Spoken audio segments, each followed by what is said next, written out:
Al-Ándalus fue un hecho histórico, sobre todo en el oeste de Europa, de un país de cultura islámica. Durante los siglos VIII y el XIII, los árabes ya habían conquistado Babilonia, la India, el norte de África y la península ibérica. Los musulmanes que llegan aquí no son gente muy culta. La cosa empieza a animarse a partir de la primera mitad del siglo IX.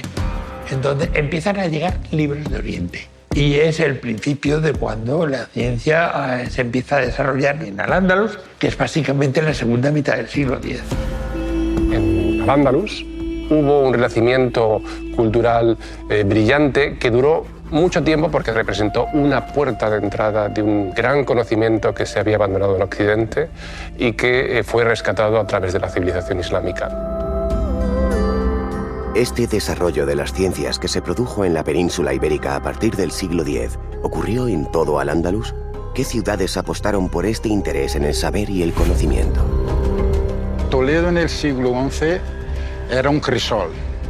Ahí había gente dedicada a las matemáticas y la astronomía de mucha calidad, conocimiento y afán de avanzar. Las matemáticas y la astronomía formaban todo un bloque, todo un conjunto, y normalmente los que eran matemáticos eran también astrónomos. Hay que tener en cuenta también el apoyo que los astrónomos y otros científicos en Toledo han recibido de las autoridades, porque sin dinero, sin financiación, no se puede hacer ciencia de vanguardia. En el siglo XI, en Toledo, se dio un notable interés por las ciencias. En este hervidero de conocimientos nació un hombre que marcó un antes y un después en el mundo de la astronomía. La astronomía en Al-Ándalus fue muy importante a partir del siglo XI, con la figura de Azarquiel. Azarquiel es el astrónomo más importante en la península ibérica durante muchísimos siglos. Azarquiel, por las crónicas, nació en una familia, no se podría llamar ni siquiera de acomodada. Una familia de orfebres, y allí trabajaba con su padre hasta que fue descubierto por Ibn Said, que era el cadí de Toledo, que vio sus habilidades como orfebre y entonces se lo llevó a la corte. Siendo casi un niño llegué a la corte toledana de Al-Mamun.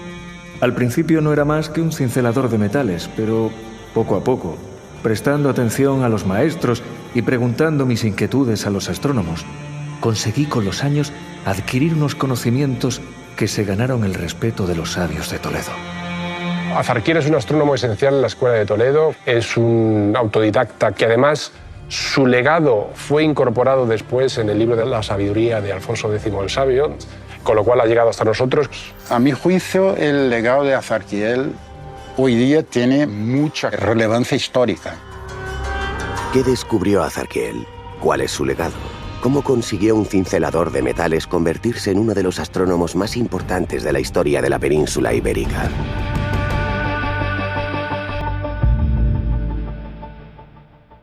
Si los grandes pensadores andalusíes bebían de la sabiduría que les llegaba desde Oriente, ¿se vivía también en aquellas tierras lejanas una época dorada en el campo de las ciencias? ¿Existían sabios relacionados con las matemáticas y la astronomía? Cuando hablamos de matemática árabe, el primer matemático que nos viene a la cabeza es Al-Khwarizmi, que fue un matemático del siglo VIII, IX. Al-Khwarizmi nació en una pequeña región de Uzbekistán, pronto pasó a Bagdad, llamado por el califa Al-Mamun. Entonces, Al-Khwarizmi y los árabes absorbieron la cultura hindú y se empaparon de ella y a partir de ahí empezaron a crear ellos también sus propios métodos científicos. La aportación que hizo Al-Khwarizmi fue traer los números indios a la civilización musulmana. Los árabes, cuando llegan al país que luego llamaron Al-Ándalus, lo que se encuentran es, aparte de una matemática muy rudimentaria, una matemática hecha con números romanos. Con los números romanos, como mucho, se podía contar, sumar, un poco de dividir y nada de multiplicar. Los numerales indoárabes fueron esenciales en el desarrollo de la ciencia y la tecnología porque facilitan cualquier cálculo matemático. Si los números árabes facilitaron los procesos matemáticos, ¿qué ocurría con los números romanos? ¿Cómo se operaba con aquellas cifras en forma de letra? En la actualidad, ¿cómo sería nuestra vida si no tuviéramos las cifras árabes? Es evidente, para números relativamente pequeños la diferencia no sería mucha. Ahora, para efectos más prácticos, pongamos por ejemplo una tarjeta de crédito que son 16 cifras en 4 grupos de 4. E imaginaros cómo sería si tuviéramos que usarlos en números romanos. Ocuparía muchísimo más sitio, por supuesto, y las cuentas serían mucho más difíciles. Por lo tanto, si no tuviéramos los números que nos dejaron los árabes y que entraron en Europa a través del Al-Ándalus, desde luego las matemáticas habrían avanzado muy poco y la ciencia estaría completamente estancada. Aparte del sistema decimal originario de la India, los musulmanes aportaron varios elementos de valor numérico que han sido decisivos para el despegue de las ciencias exactas. Al-Khwarizmi trajo los números y sobre todo los números posicionales. Es decir, un 1 o un 2 no es lo mismo que esté el primero, el segundo, el tercer puesto. Y después, por supuesto, la gran revolución que significó el cero. El cero aparece hacia el siglo VIII en la India. Y tiene mucha importancia porque si tú tienes un sistema posicional y en las centenas no hay nada, pues tienes que poner ahí algo y ese es el cero. La idea del cero ya existía, pero no como la desarrollaron los indios y la tomaron los musulmanes. En los sistemas de numeración antiguos no existía el cero. Por ejemplo, los números romanos no tienen cero. Hay una anécdota un poco de que la Iglesia cristiana no lo aceptaba. Pensaba que el cero era la nada, ¿no? Y la nada es la ausencia de Dios y eso podía hacer hasta un sacrilegio, ¿no? Con el cero y con los números posicionales se pudieron crear grandes cantidades y se podía sobre todo calcular con ellas. Esas son las dos grandes revoluciones que trajo Al-Khwarizmi, el número posicional y el cero. En la actualidad hemos asimilado ese concepto abstracto llamado cero que llegó a Occidente a través de la obra de Al-Khwarizmi. Este matemático musulmán también se interesó por una compleja rama de las matemáticas. El álgebra de Al-Khwarizmi, que es su obra más importante y la que tenemos más completa, supone una profundización en la geometría griega y una posibilidad de poner en forma de ecuación problemas geométricos, lo cual facilita la solución numérica. Por lo tanto, podemos decir que el álgebra es el arte de resolver ecuaciones. Podemos decir incluso que una ecuación es un puzzle de números multiplicados, restados, que conocemos todos menos uno. Anteriormente, del álgebra tú podías hacer un montón de operaciones para un mismo problema. Ahora con una fórmula es muy fácil. Ahora se hacen rápidamente. Ese fue el gran aporte del álgebra. Esta rama de las matemáticas que hemos heredado de los musulmanes, ¿en qué se emplea en la actualidad? ¿Existe algún campo de la ciencia en el que el álgebra es imprescindible para su funcionamiento?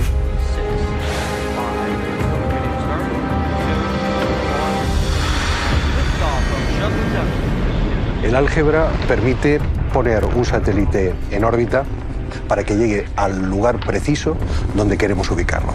Los satélites tienen que ser puestos en órbita a través de cohetes que son capaces de transportar e inyectar el satélite en una órbita precisa. Internamente tiene una serie de ordenadores, de computadores, que contiene el álgebra. El álgebra es la base para ello. Y lo mismo ocurre cuando el satélite está ya en la órbita. Es necesario estar de manera constante calculando y recalculando para saber cuál es la posición que el satélite ocupa. En la Tierra, en estos momentos, pueden existir 10.000 satélites que estén en estos momentos orbitándola. Cuando un satélite está en las proximidades de otro, lo que hacemos en este caso es comunicarnos para coordinar los posibles cambios en la órbita que sea necesario para evitar justamente esa colisión. Y para evitar esa posibilidad necesitamos justamente calcular y recalcular constantemente nuestras órbitas. Y el álgebra ayuda a ello. Nuestra sociedad no sería la misma sin el álgebra, que llegó a Europa de la mano de los musulmanes. Esta rama de las matemáticas también contenía un elemento que resulta imprescindible en nuestros días.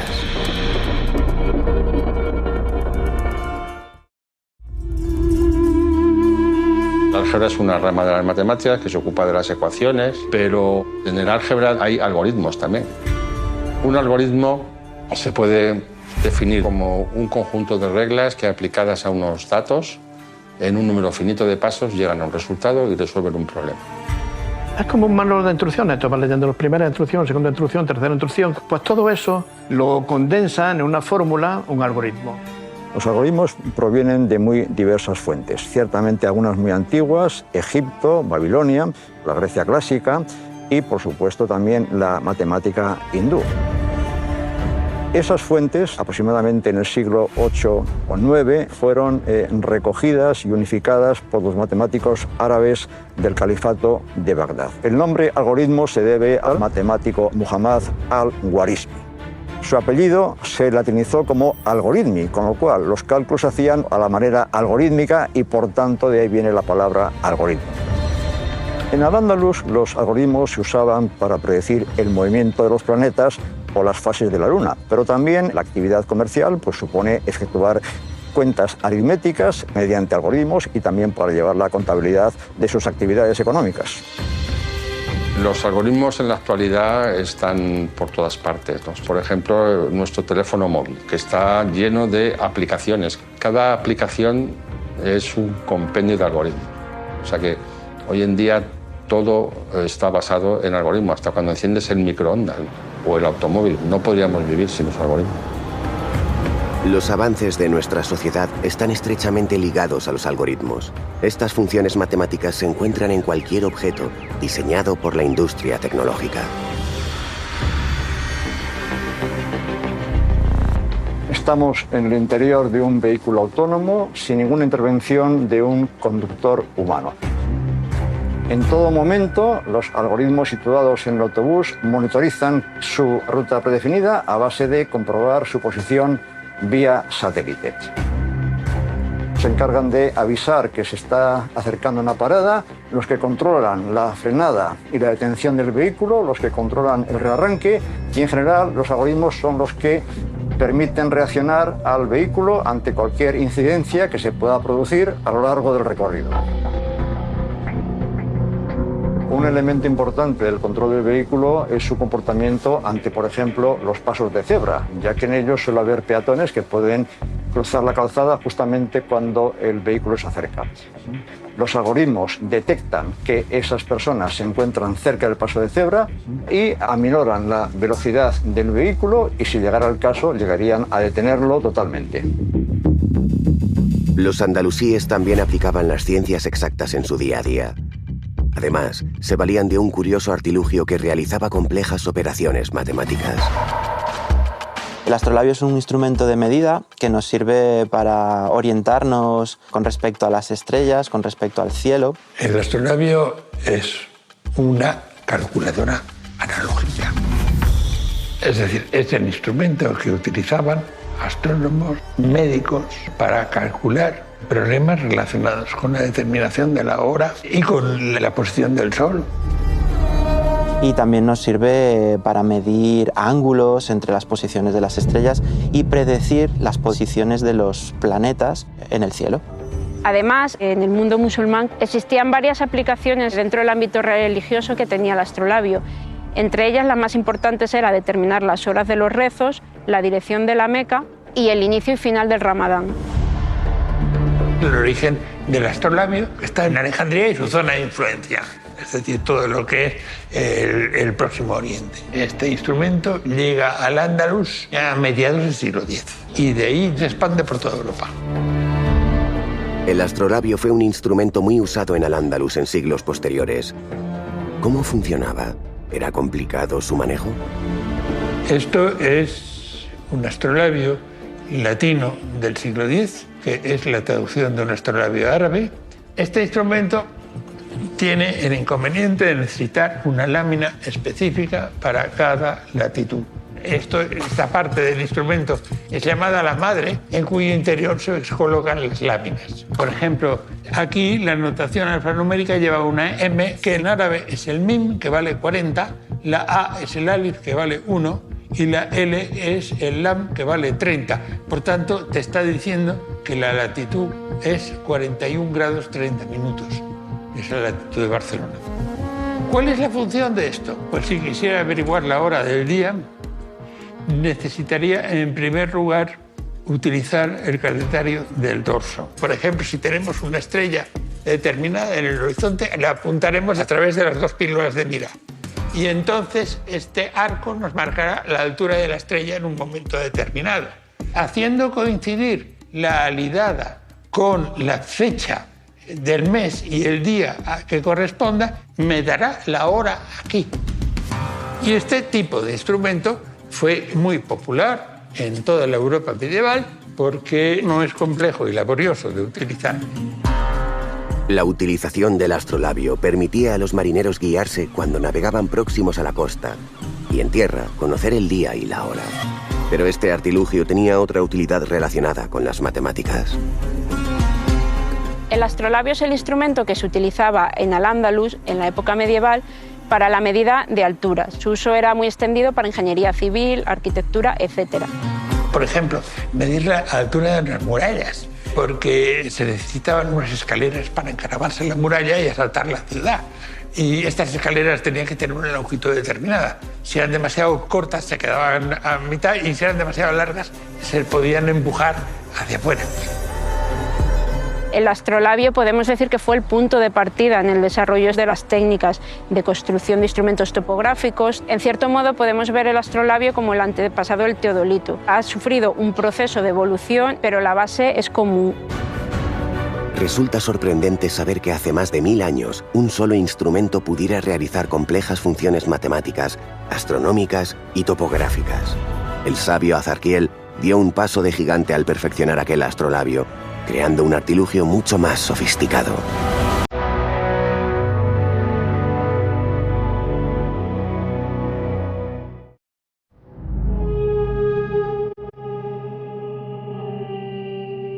La astronomía andalusí provocó un salto cuantitativo no solo en la península, sino en Europa, con una serie de aportaciones que tienen que ver con el desarrollo, por ejemplo, de instrumentación astronómica, como es el astrolabio, pero la mejora que hace Azarquiel del astrolabio es esencial en el desarrollo de la astronomía andalusí.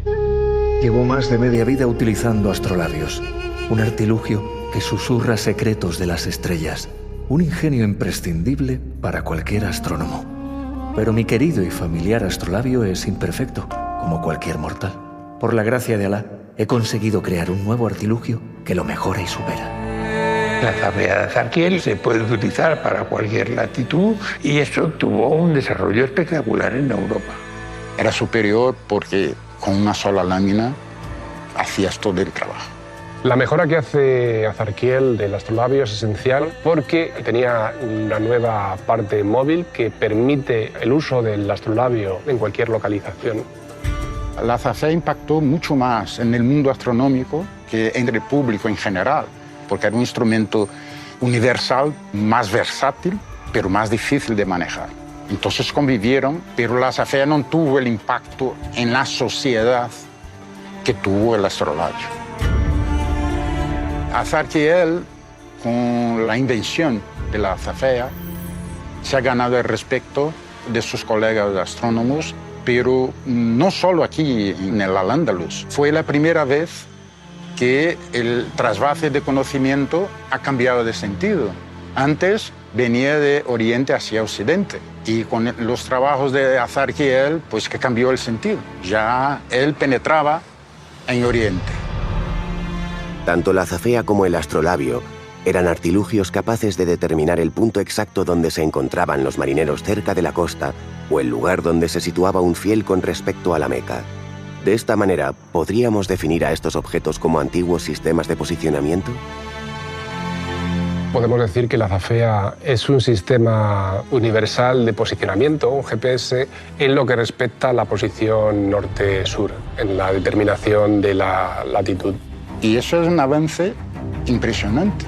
Era un GPS, mejorado, porque los astrolabios eran GPS entre comillas. Pero el principio es muy distinto. Cuando con la Zafea puedes medir ángulos, con el GPS estamos hablando de medir distancias a los satélites y no hacemos triangulación, hacemos una cosa que se llama trilateración. Es decir, obtener mi posición midiendo distancias a puntos de referencia que en el caso del GPS son los satélites. El GPS se utiliza en numerosas aplicaciones. De hecho, el posicionamiento está empezando a considerarse una necesidad del siglo XXI. La orientación era fundamental en los viajes en barco y para los peregrinos que en muchas ocasiones iban en busca del saber. En sus largas travesías, ¿cómo se guiaban hasta su destino? ¿Se ayudaban de mapas? Los mapas antes de la conquista islámica de la península ibérica son bastante sencillos, es realmente un croquis. Solo permiten hacer una construcción mental de cómo estaban los continentes, dónde estaban ciertas ciudades importantes, Roma, Jerusalén, etc. Pero no eran herramientas útiles para viajar, por ejemplo. Y era una cartografía descriptiva. No estaba trazada a escala ni existía ningún instrumento topográfico para medir y realizar mapas a escala como entendemos hoy en día. La cartografía, la geografía en general, andalusí, tiene una amplia trayectoria desde la astronomía inicial de Al-Majirriti con la medida precisa del Mediterráneo, pero sobre todo con Al-Idrisi. Al-Idrisi nació en Ceuta allá por el 1100 más o menos. Formaba parte de esos eruditos migrantes que se movían entre diferentes sitios, posiblemente impulsados por la búsqueda del conocimiento. Por Oriente Medio se sabe que viajó y por la parte meridional de Al-Ándalus, y hacia el año 1138 fue llamado a la corte del rey de Sicilia, Roger II. El rey le hizo un encargo de describir el mundo. Lo que quería era conocer el mundo que habitaba. Al-Idrisi estuvo unos 16 años trabajando en este encargo. Para ello contó con otros viajeros musulmanes que le ayudaron, les mandaba a distintos lugares del mundo que él no había visitado a recabar información. Y con la información que le traían, pues él añadía su mapa. El libro que Al-Idrisi entregó al rey Roger II sería parecido a lo que hoy conocemos como un atlas, con los distintos mapas y con el libro describiendo las distintas regiones, y otra página con un mapa mundi en forma circular orientado al sur.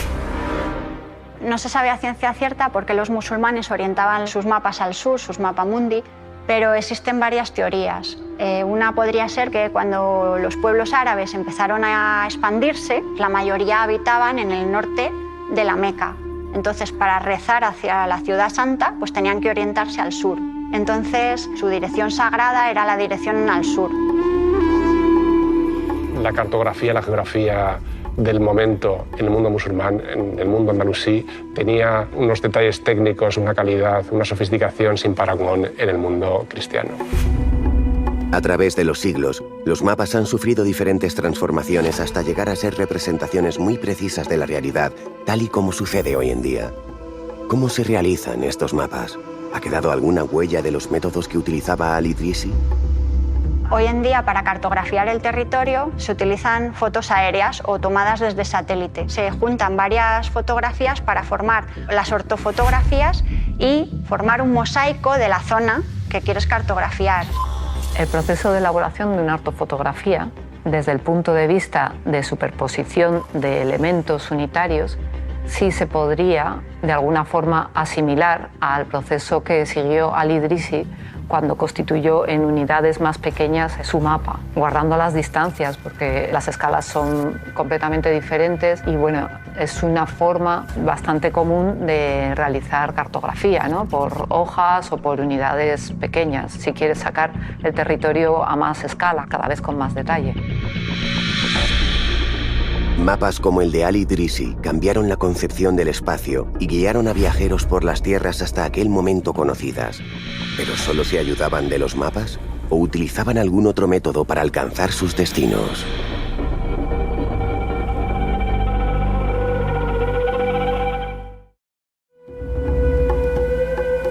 La brújula se descubre en China. Hacia el 1070, 1071, ya hay documentos que hablan de una aguja que se orienta siempre hacia el mismo lugar, el norte, ¿no?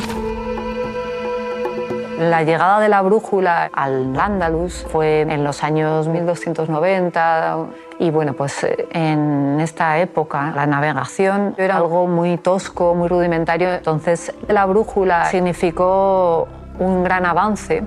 Hay descripciones, la brújula musulmana hablan de que es un pez flotando en un tazón con agua, el pececito que está hecho de una piedra imantada, tiene magnetita o piedra imán o calamita en su interior. Pues se pondría en el agua y bueno, al flotar está, digamos, libre de rozamientos y se orientaría pues hacia el norte magnético. Poco a poco la brújula se fue mejorando y les permitía navegar sin referencias, ¿no? Navegar por mar abierto, fuesen las condiciones que fuesen, aunque fuese de noche y no viesen las estrellas o hubiese niebla, pues ellos podían seguir un rumbo. Estas brújulas son las que llevaron pues, los descubridores a descubrir América, ¿no? Ese instrumento que llegó hasta el Andalus, ¿cómo ha evolucionado hasta nuestros días? ¿Qué papel juega la brújula en las travesías marítimas en la actualidad? Las brújulas actuales guardan toda la similitud con aquellas brújulas y normalmente en los barcos se sigue llevando brújula, aunque siempre es como un elemento auxiliar, ¿no? A la navegación, GPS y luego, bueno, pues en combinación con el mapa pues es un instrumento todavía muy usado. Las brújulas y los mapas eran una ayuda muy valiosa en los viajes. Pero si no se disponía de ellos, se podía recurrir a la guía de las estrellas. Unas estrellas que cada noche brotaban en el cielo andalusí y que eran analizadas por astrónomos como Azarquiel. Azarquiel es un astrónomo andalusí que fue esencial en el desarrollo del conocimiento astronómico en el Al-Ándalus. Y hay que resaltar que él dominaba los dos aspectos principales de la ciencia de la astronomía, que es la teoría y la observación. Todas las noches desde hace 37 años salgo a la intemperie para disfrutar del espectáculo que se abre sobre mí. Cientos de estrellas resplandecientes, planetas que cambian de lugar y la luna, alterando su aspecto durante el mes lunar. Además de deleitar mis sentidos, esta observación diaria me sirve para medir los movimientos de un cosmos que nunca se detiene. Azarquiel fue un autodidacta que además realizó múltiples observaciones astronómicas que permitieron determinar movimientos precisos de la Luna, del Sol, medidas más precisas del calendario, determinaciones de lo que dura un año de manera precisa. El legado más importante de Azarquiel fue posiblemente su manera de trabajar. El hecho de que confiaba en la precisión de las observaciones hechas en la antigüedad. Esto es algo que hace a que la astronomía andalusí tenga un aire de originalidad frente a Oriente. En Oriente se optó por desacreditar las observaciones del pasado y fiarse solamente de las observaciones del momento. El uso de sus medidas precisas permitieron luego con posterioridad a otros astrónomos a calcular la posición de los planetas del sistema solar, el Sol incluido, y hasta cierto punto podemos decir que el Al-Ándalus recogió todo ese gran conocimiento que se había abandonado en Occidente y que fue rescatado a través de la civilización islámica. ¿Qué aportaron las observaciones de Azarquiel a la astronomía moderna? ¿Sus conocimientos fueron fundamentales para describir el movimiento de los planetas? Los andalusíes se preocuparon por cultivar lo relacionado con las ciencias exactas. También fueron ellos los que trajeron una importante rama de las matemáticas que sigue vigente hoy en día. La trigonometría nace como auxiliar de la astronomía, tal como la usamos nosotros, aparece en la India y llega a Europa por medio de traducciones árabes. La trigonometría es el arte de resolver triángulos. O sea, un triángulo tiene 6 elementos, 3 lados y 3 ángulos. Entonces, a través de 3 elementos, calcular otros 3. Por ejemplo, si nos dan 2 lados y un ángulo, calcular los 2 ángulos y el lado que falta. Y claro, es decisivo en astronomía. Te permite calcular las distancias del Sol y la Luna. La distancia entre los planetas, al Sol, el Sol a la Tierra. Entonces, realmente la trigonometría no existió como tal, sino como un medio que nos ayudaba a sacar respuestas o obtener, mejor dicho, respuestas sobre astronomía. En la actualidad, la trigonometría está en todo. Por ejemplo, la trigonometría es fundamental para las impresoras 3D y también, por ejemplo, está en los aspiradores autónomos ahora que tenemos en casa. Utilizan sensores que lo que hace es, cuando encuentra un obstáculo, hace un ángulo de rotación y se mueve para otro sitio. De esa manera utiliza funciones trigonométricas para irse desplazando a lo largo de la sala y limpiar todos los rincones. Además de estar presente en multitud de objetos que utilizamos diariamente, la trigonometría se aplica en un sector que mira al futuro y que genera anualmente millones de euros en todo el planeta. Gracias a la trigonometría que introdujeron los andalusíes en la península ibérica, ahora podemos disfrutar de los videojuegos, los cuales se basan en funciones a veces muy simples, a veces un poco más complejas, de funciones trigonométricas, como por ejemplo el cálculo de órbitas, la cadencia de un disparo, teniendo naves espaciales donde se pueden situar en un futuro próximo.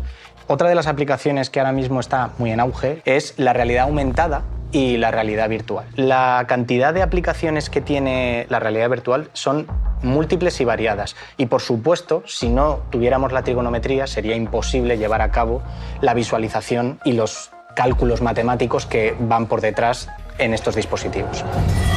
A la trigonometría, álgebra o sistema numérico decimal introducidos en Al-Ándalus, se unió otra forma matemática de escribir y representar cantidades. Una manera de contar números que seguimos utilizando todos los días.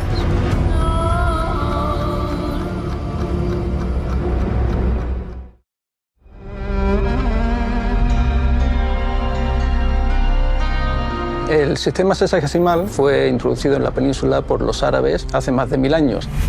En Al-Ándalus se utilizó al principio el sistema de numeración romano, porque todavía, al fin, la herencia romana estaba aquí, y después rápidamente entró el sistema sexagesimal. Pero el sistema sexagesimal es muy antiguo. Se puede remontar uno hasta la civilización de Mesopotamia hace 4500 años. Está basado en el número 60. ¿Por qué? Cuando es más razonable trabajar con el sistema decimal porque tenemos 10 dedos. El sistema sexagesimal puede aparecer, por ejemplo, si en lugar de contar dedos contamos las falanges de los dedos. Con el dedo gordo tenemos acceso a 12 falanges. 1, 2, 3, 4, 5, 6, 7, 8, 9, 10, 11 y 12. Y esto lo podemos repetir, por ejemplo, tantas veces como dedos tengo en la otra mano. De esta forma se puede contar de manera muy fácilmente hasta 60.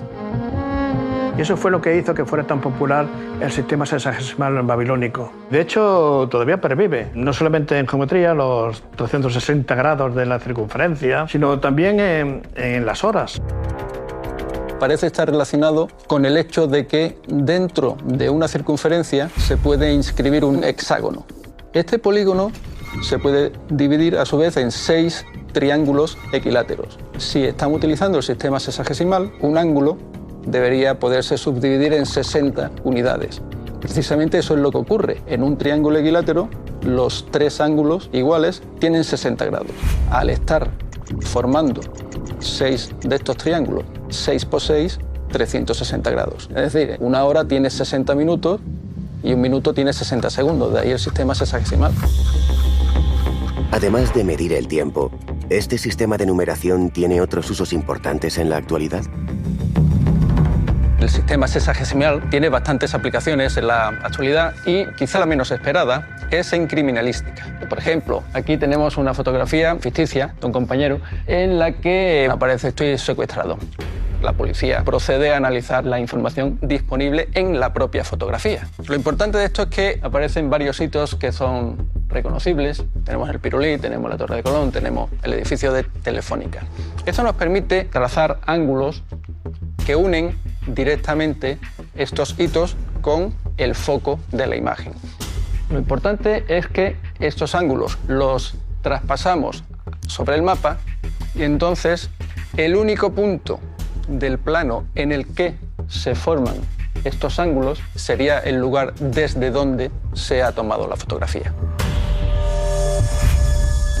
La introducción del cálculo sexagesimal y el uso de las matemáticas en la investigación policial nos dan nuevas soluciones, a puntos de vista que han quedado ya un poco obsoletos.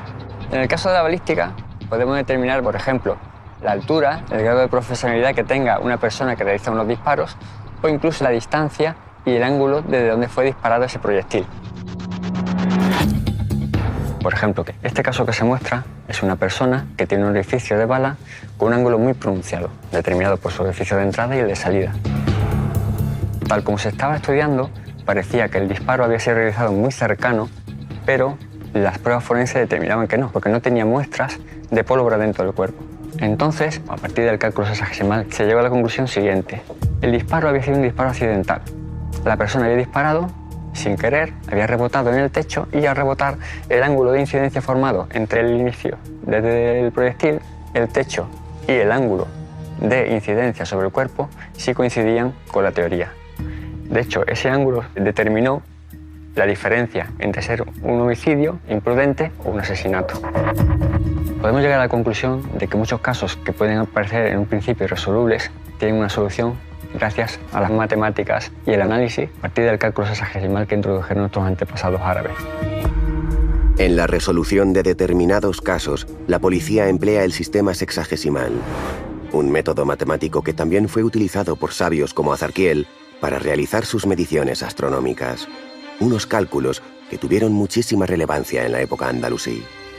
Una de las muchas contribuciones de Azarquiel a la astronomía andalusí ha sido las tablas toledanas, porque utilizaban los datos que eran mediciones precisas de estrellas y de los 7 planetas. La utilidad de las tablas toledanas son variadas, pero yo destacaría que con ellas podrías calcular la posición de los planetas en el futuro, por ejemplo. Azarquiel fue esencial a la hora de impulsar esas primeras tablas. Posiblemente no fuera el único contribuyente a su cálculo, pero dentro de su escuela fue primordial en el cálculo de las mismas. No se sabe con mucha exactitud cuánto tiempo llevaron los astrónomos para confeccionarla. Yo supongo por lo menos del orden de 10 a 20 años. Y eran las más precisas, porque él tenía una obsesión casi por la exactitud. Después de años observando un cosmos infinito, logramos componer las tablas toledanas. Un conjunto de números codificados que describen el movimiento de muchos de los astros conocidos y que nos ayudan a entender un poco mejor el universo. Las tablas toledanas fueron muy importantes desde el punto de vista de la relevancia histórica. Por ejemplo, fueron traducidas por toda Europa y también sirvieron de base a las tablas alfonsíes, que fueron confeccionadas algunos siglos después, en el reinado de Alfonso X. Curiosamente, no han sobrevivido las tablas originales, pero sí se conservan 128 manuscritos. La obra de Azarquiel se mantuvo viva durante siglos y sirvió de inspiración a afamados astrónomos de la Edad Moderna. ¿Qué le debe la astronomía actual a este sabio andalusí? ¿De qué manera ha contribuido el legado de Azarquiel al estudio de las estrellas en siglos posteriores?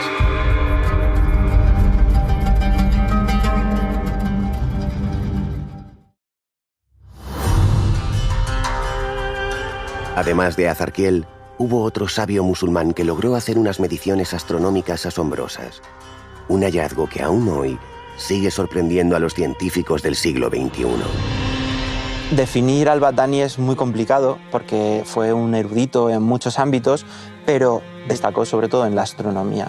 Al-Battani nace en Harran, en la actual Turquía, a mediados del siglo IX y construyó su propio observatorio e hizo estos instrumentos excesivamente grandes para lo que era la época. Cuanto más grande es el instrumento, más precisión tiene. Al-Battani es uno de estos astrónomos que, recopilando y bebiendo de las fuentes anteriores, es capaz de realizar una serie de medidas mucho más precisas y determinar de manera sorprendentemente exacta la duración del año solar. El año solar es el tiempo que transcurre entre que el Sol está en una posición en el cielo y vuelve a estar en esa misma posición al año siguiente. Actualmente esa medición son 365 días con 32,22 aproximadamente. Las mediciones que hizo Al-Battani fueron tan sumamente precisas que solo se desvió 2 minutos con 22 segundos de la medida actual. Es muy poco error para aquella época en la que todavía le quedarían 600 años para el descubrimiento y uso del telescopio. El legado de Al-Battani ha sido muy importante a lo largo de la historia astronómica. Más de 400 años después, Copérnico en su obra de las revoluciones celestes cita a Al-Battani en 23 ocasiones.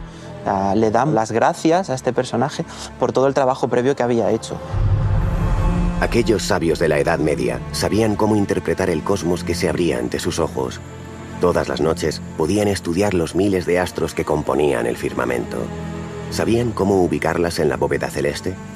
¿Fueron capaces de nombrar muchas de las estrellas que veían? El mundo musulmán también confeccionó mapas de estrellas y le dio nombres a esas estrellas. El trabajo más importante es el que llevó a cabo Al-Sufi en el siglo X, y lo que hizo Al-Sufi fue traducir los trabajos de Ptolomeo al árabe, es lo que conocemos como el Almagesto. De manera que estrellas que se llamaban de una determinada forma en el mundo grecorromano recibieron un nuevo nombre en el mundo islámico, nombre que ha llegado a Occidente a través de Al-Ándalus. Pero en sucesivos catálogos mejorados a lo largo del siglo XVI, XVII, XVIII, hemos ido aumentando el número de estrellas conocidas. Actualmente el catálogo más importante de estrellas que tenemos comprende más de 1.200 millones de estrellas. Estas estrellas no tienen nombre, entonces lo que tenemos es un compendio de 336 estrellas, establecido su nombre por la Unión Astronómica Internacional, y prácticamente la totalidad de estas estrellas le debemos su nombre a estas traducciones árabes que se llevaron a cabo durante el medievo. Un ejemplo de nombres de estrellas curiosos que le debemos a los árabes es el caso de la Osa Mayor y la Osa Menor, que en aquel entonces estaban representando 2 féretros. El cuadrado representaría un pequeño ataúd y las 3 estrellas que acompañan a ese cuadrado son las hermanas plañideras, que es como se conocen en árabe. Entonces en el cielo pues tenemos 2 ataúdes y 6 hermanas que acompañan a estos féretros. La capacidad de cálculo astronómico de los musulmanes era tan exacta como sorprendente. ¿En qué resultados prácticos se tradujo esta precisión en Al-Ándalus? Hay un problema muy esencial para Al-Ándalus, que es el calendario, porque hay una serie de eventos religiosos que requieren saber exactamente cuándo empieza el Ramadán, cuándo termina el Ramadán, cuándo se puede rezar, y para eso las tablas astronómicas son esenciales. Y entonces, a partir de las tablas astronómicas, nace el calendario de Córdoba, que es un calendario popular, en donde sale todo. Sale la astronomía, sale la meteorología, sale la época de los cultivos, y además se determinan fechas en que posiblemente haya lluvia o no.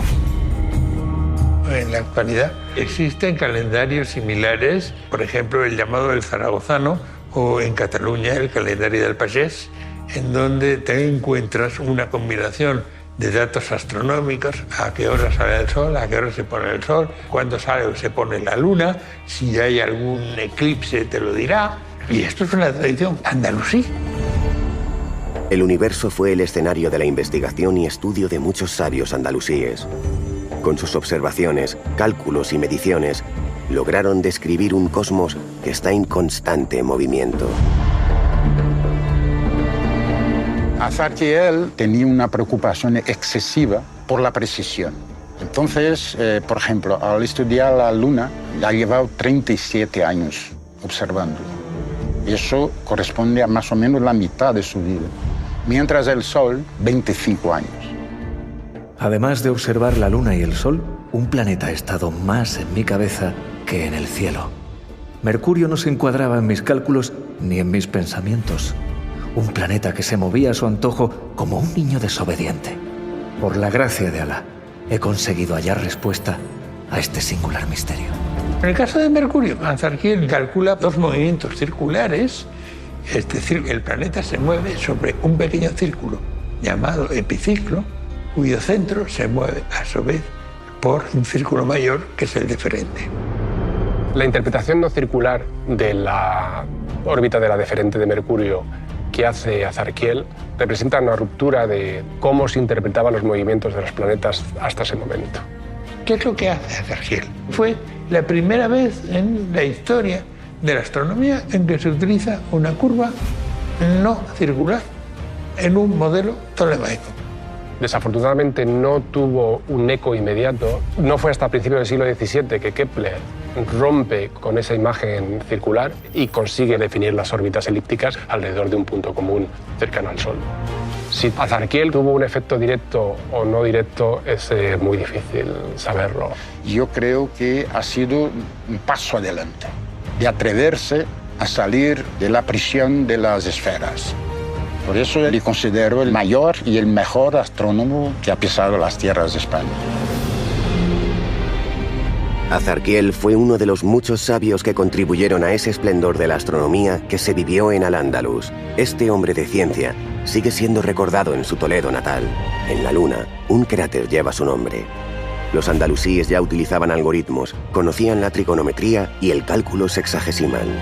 Unos cálculos matemáticos que siguen vivos en nuestra sociedad actual.